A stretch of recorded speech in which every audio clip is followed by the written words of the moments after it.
everybody for coming out today and help us celebrate this milestone. This is something big in the history of Princeton that's going to be remembered a long time.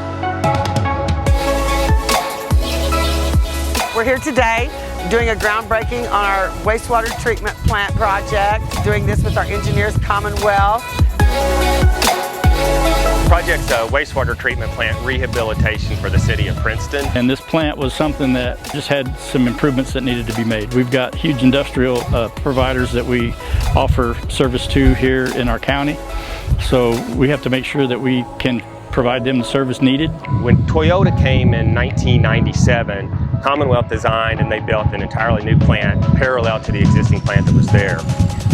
They've been exclusively using that plant for the last 23 years basically, because they didn't have flows that were sufficient to run both treatment trains.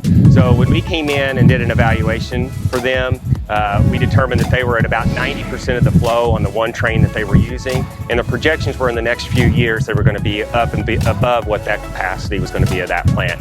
Plus they had new nutrient removal requirements in their permit. We're using our plant and it's for our phosphorus limits coming up, nitrification, total nitrification coming up later in our next permit. Plus our plant was 26 years old, it was time to renovate it. Our goal with this project was to bring the old plant up to current standards and also make some improvements on the existing plants that they had. With the old wastewater treatment plant, we're basically putting in what's considered a selector zone and some different mixing that's going to allow us to remove phosphorus in that treatment train. We're also expanding their capabilities for being able to transport flow between different tanks.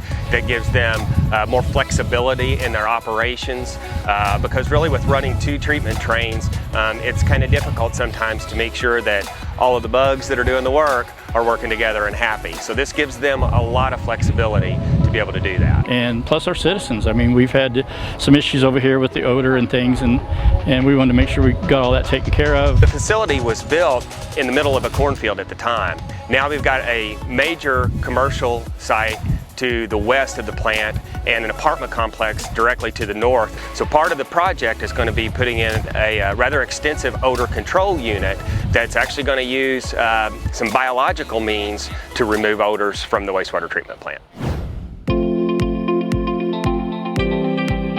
We've had a relationship with Commonwealth now for, I guess, 7 or 8 years, and they've been a great asset to our community. To be honest with you, this would not be anywhere doing anything if it wasn't for Eric Parsley. Brady Dryer with their environmental. I've worked with him several years and they've always done me well. It's an organization we trust in all levels, on the inspection, engineering, public relations thing, that we rely on them a lot because, you know, as their day job every day.